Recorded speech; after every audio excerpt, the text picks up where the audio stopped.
É o programa Edson Ferrarini e nós falamos muito de família, orientação para os nossos filhos, falamos do problema do álcool, das drogas, das dependências, nós falamos do cigarro, falamos todas essas coisas para ajudar o pai a falar com os seus filhos.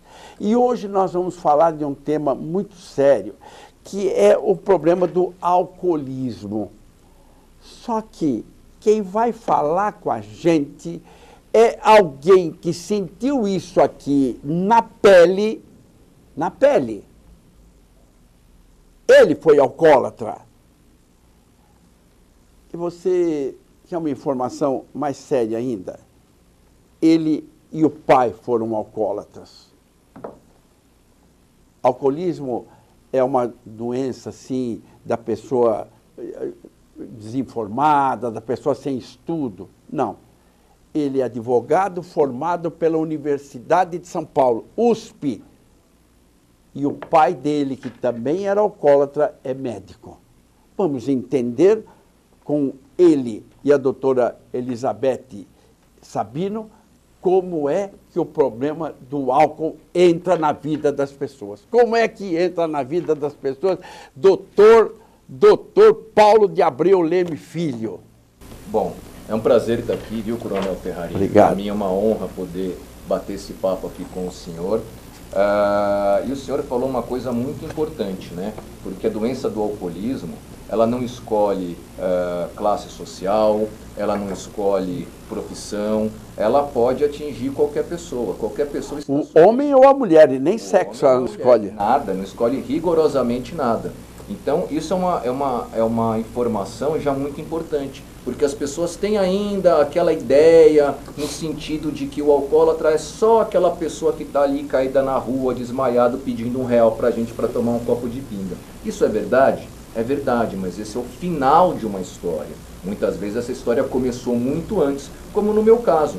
Eu cheguei nessa situação e cheguei a ponto de perder faculdade, de quase ser expulso da faculdade, perder amigo, perder trabalho. Só sobraram mesmo os meus pais, que foram os grandes responsáveis pela minha recuperação.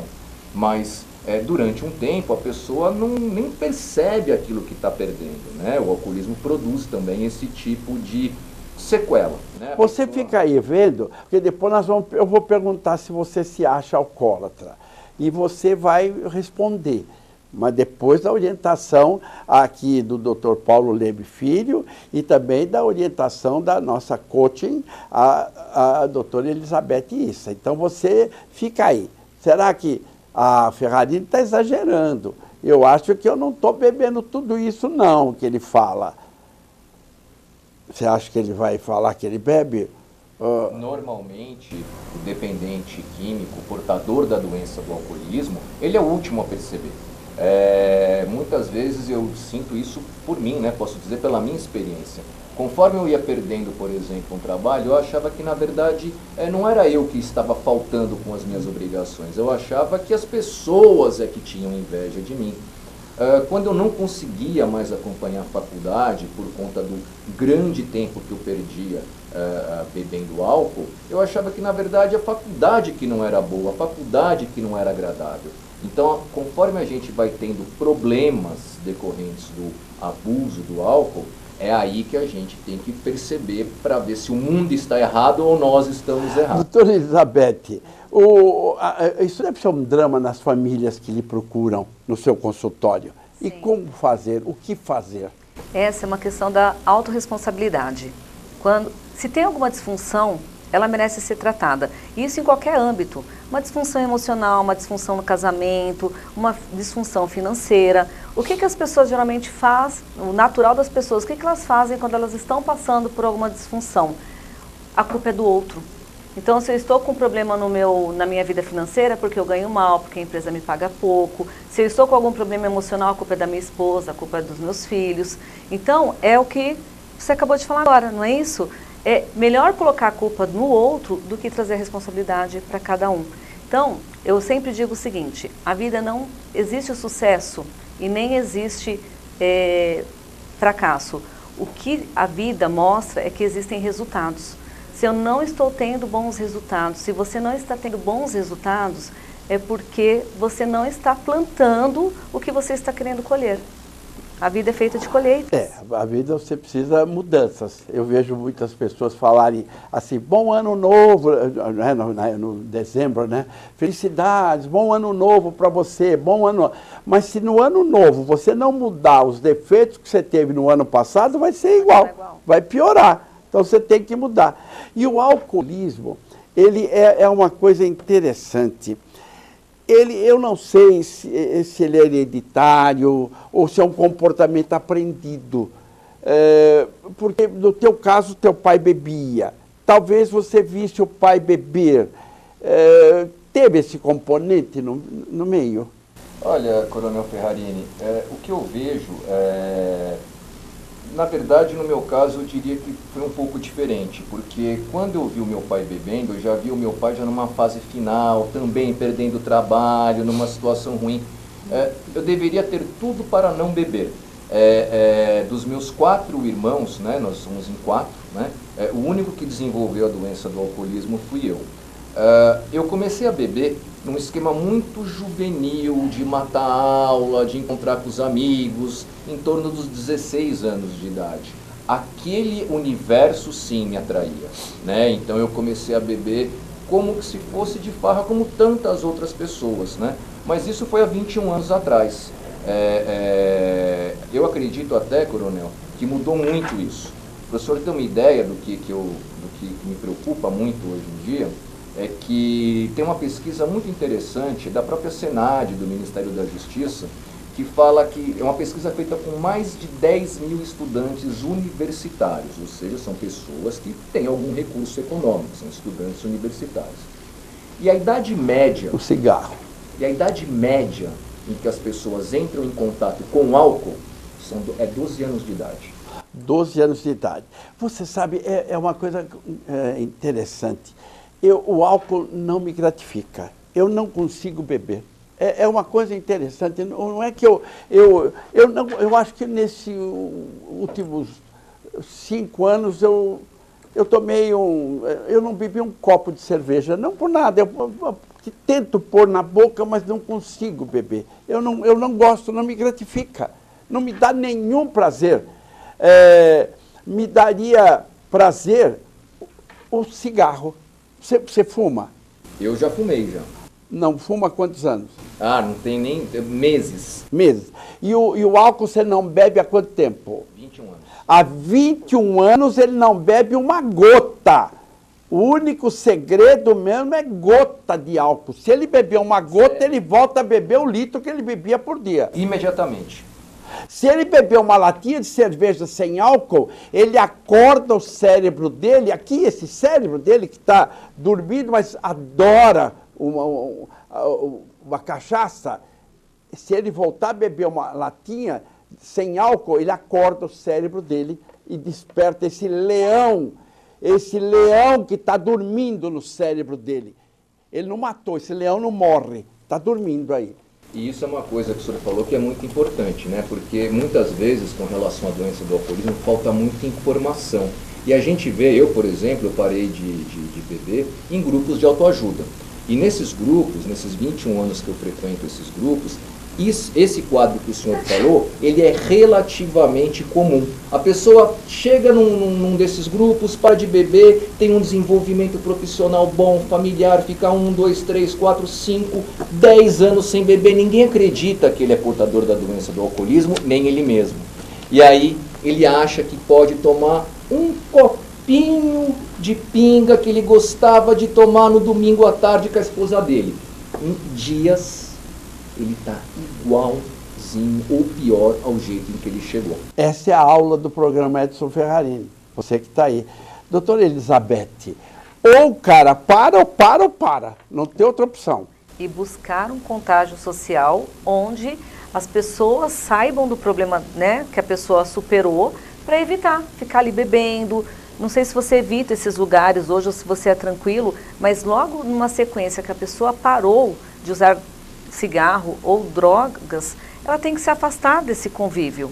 Não é isso? Nossa, você falou uma coisa que é muito verdadeira.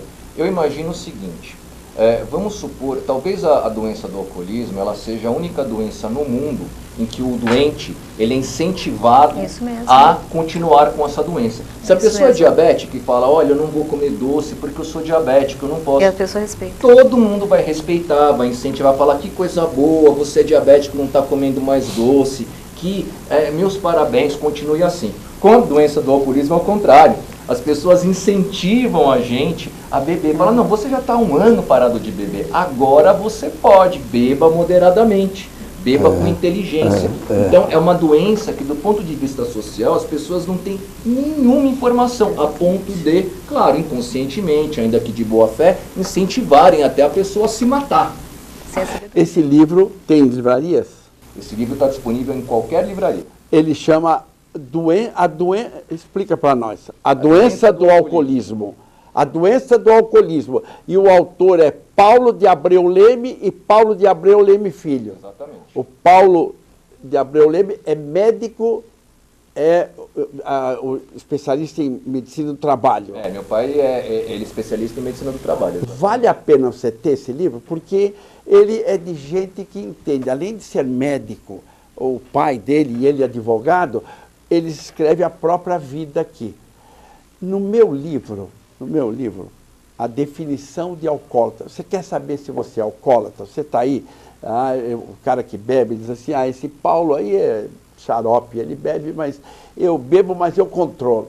A mulher já reclamou, os filhos já reclamaram, ele já bateu o carro, ele já foi mandado embora do emprego, mas ele continua achando que ele é um bebedor social. No meu livro eu defino o alcoólatra da seguinte forma, vê se você se enquadra. Alcoólatra é aquele que não consegue evitar o primeiro gole. Ele não para no segundo.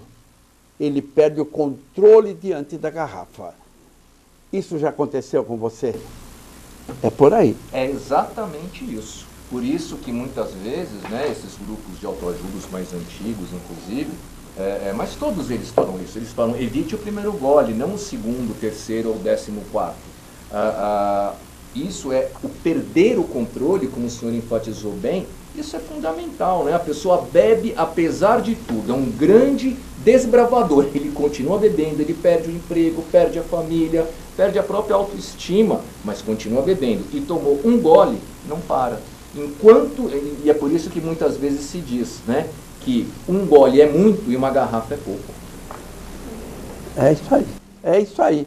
Você que está aí em casa, vai ouvindo, o cara que é alcoólatra até já mudou de canal, porque ele fala, não gosto de ouvir isso aí, está mexendo na minha ferida. Esse não vai ouvir. Esse não vai ouvir, mas a família ouviu, a esposa e tal. Busca ajuda no Amor Exigente. Vai no Amor Exigente, que lá você tem... encontra pessoas que possam orientá-la. Entra no site Amor Exigente e vai lá. Você foi buscar ajuda onde? Eu parei de beber em Alcoólicos Anônimos. Alcoólicos Anônimos também é uma entidade. Mas eu sou voluntário do Amor Exigente, faço parte do grupo de sobriedade do Amor Exigente. O Amor Exigente é um grupo muito bom para os familiares, mas também tem reuniões para os próprios dependentes. Mas o que o senhor falou é tudo. Procure um grupo, dê o primeiro passo. É isso aí. Nós estamos falando desse assunto, que é um assunto que mexe com as pessoas, que mexe com as famílias. Mas também orienta, Orienta, doutora? Orienta, e o questionamento, as pessoas, quando elas estão com algum desafio, elas não sabem que caminho seguir. Então, de repente, uma mãe chega numa outra mãe e fala assim, um exemplo, vou dar um exemplo aqui. Meu filho está bebendo, eu não sei o que eu faço, ele está chegando tarde em casa. Aquela outra mãe fala assim, você está com sorte que o seu chega tarde em casa, o meu não. Aí aquela mãe vai para casa pensando assim, até que eu não estou com tanto problema assim. E hoje existem muitos meios da pessoa buscar uma ajuda com pessoas experientes e não simplesmente contar o problema que ela tem. Então hoje tem aí YouTube com muitos vídeos, tem os seus programas, tem livros, tem tanta informação, só que as pessoas não estão sabendo buscar essa informação, mas que elas existem, elas existem. É o programa Edson Ferrarini, trouxe nós queremos ajudar a sociedade, nós queremos fazer com que as pessoas entendam entendam. E hoje o doutor Paulo Leme veio aqui, abriu o coração, abriu a alma, falou dele, falou do pai dele e disse que é possível. Está aí. Quantos anos sem uma gota de álcool? 21 anos. 21 anos. E o pai? 29. O pai não bebe há 29 anos e ele há 21. Então é possível deixar. Até o próximo encontro. Fiquem com Deus.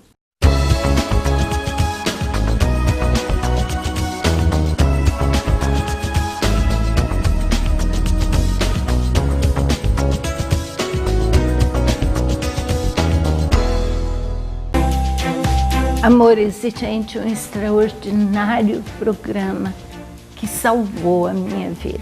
Amor Exigente tem uma função fantástica.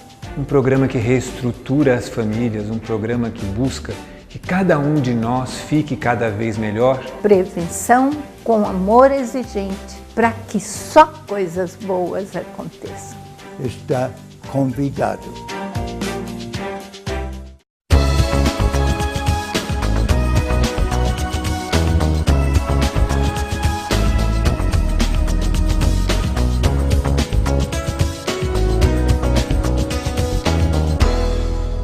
Nós vamos conversar sobre comportamento, sobre família. Nós vamos falar como é bom a gente trocar ideias, aprender a orientar os nossos filhos de uma forma melhor, coerente. E hoje, simplesmente, nós estamos aqui com a Elizabeth Sabino Issa, uma doutora Master Coaching, e com o meu amigo... Você fala o seu nome. Miguel Tortorelli. Vice-presidente de uma entidade nacional que salva vidas. Uma entidade do Brasil inteiro. Ela tem em todas as esquinas recuperando pessoas das drogas. Que se chama... Amor Exigente. Que eu sou um colaborador. Eu sou um participante do Amor Exigente. O que é o Amor Exigente, Miguel? Primeiro, parabenizar, Coronel, o programa cada vez mais com audiência lá em cima, levando informação, que é o que nós precisamos levar às famílias brasileiras. O grande problema ainda é a desinformação, né? A informação é a grande arma contra as drogas, Coronel, e é isso que nós precisamos levar ao público. Por isso que o seu programa está tendo essa audiência grande, justamente porque você está conseguindo levar para as famílias informação, né? Porque não adianta quando você vê o seu filho ou sabe que o seu filho está usando droga, aí espanca, bate, isso não adianta. Então, temos que levar informação. O Amor Exigente já está aí há 34 anos, fazendo esse trabalho de acolhimento, de informação, Amor de orientação. É o programa, isso é criado, trouxe aqui no Brasil, por aquele padre maravilhoso que mora em Campinas, que se chama Padre Haroldo Ram, e ele está simplesmente com quantos anos? Ele fez 99 anos nesse mês de fevereiro. 99 anos esse cara, e ele disse que vai ficar uns 120. Ele diz que vai, com certeza ele está lá, e todo dia ele acorda às 4h30 da manhã, ele faz yoga, ele planta bananeira até hoje. Então, ele realmente é fora da curva. Eu já ouvi falar que provavelmente nós vamos viver, o homem um dia vai viver 120 anos realmente. Aumentou a idade de vida, as pessoas estão vivendo mais. Agora, o importante é viver bem da pele para dentro. Quando você vive bem da pele para dentro, é quando você se encontra com Deus. E para você viver bem da pele para dentro, depende muito. Vamos perguntar para a doutora Elizabeth Sabino Issa como é que ele faz para viver bem da pele para dentro? Vivê-lo aqui e agora, em primeiro lugar. Não adianta estar no trabalho preocupada com a casa. Aí chega em casa, está preocupada com o trabalho. Está na roda de amigos no WhatsApp e não está vivendo aquele momento. Então as pessoas hoje, a grande maioria, infelizmente, estão sobrevivendo. Fica sempre preocupada com o amanhã e não está vivendo de momento, de existência, na verdade, está vivendo de momento. E um momento sempre pede um momento melhor. Então, se eu estou hoje na Praia Grande, eu tiro foto, coloco no Facebook, mas amanhã eu quero estar no Guarujá, daqui a pouco eu quero estar em Maresias, daqui a pouco eu quero estar em Fernando de Noronha, porque aquilo são momentos que me fazem feliz. A existência não, é dar um abraço naquela pessoa que você ama, é olhar nos olhos, é ouvir ao invés de escutar. Isso é viver a existência. E aí você vive feliz, vivendo Você aqui. sabe, Deus fez as coisas simples para complicar os sábios. Eu vejo dessa forma. É verdade. Deus fez as coisas simples. Se você ficar segurando mágoa dentro de você, se você ficar segurando mágoa, a mágoa, você deve estrangular aquelas mágoas do passado como se fosse uma cobra venenosa. Estrangula aquilo e joga fora. Não fica... Porque se você ficar muito amargurado, se você ficar alimentando tristeza, você é capaz de ir para a oficina daquele alemão que se chama, o dono da oficina chama Alzheimer. Esse cara não é fácil, viu, Miguel? Precisa viver bem, senão você vai para as mãos dessa oficina. Quero ficar longe dessa oficina, viu, coronel? Você também, Elizabeth? E para você viver bem, você tem que não ficar alimentando, fazendo tempestades na sua vida. A tempestade vem, mas ela passa. E será que as pessoas estão esquecendo de agradecer que você acordou viva, que você enxerga, que você almoçou, que você dormiu numa cama, que você tem uma família? As pessoas esquecem de agradecer. Coronel, você colocou uma coisa aí agora, que vontade dá e passa. Vamos passar para os dependentes químicos, né? Então, aquele que está em recuperação há 1 mês, 1 ano, 10 anos, vai ter sempre um momento que vem aquela vontade de uso, uma lembrança, aquela memória eufórica em algum lugar que passou, mas é aí que o comportamento tem que mudar, o pensamento tem que mudar. Se ele mudar o pensamento, pensar em outra coisa prazerosa, ele não vai usar. Se ele alimentar, né, esse pensamento, essa vontade, aquela lembrança eufórica de um momento que na hora do uso é bom, depois a consequência é ruim, ele vai usar. Tem que ficar...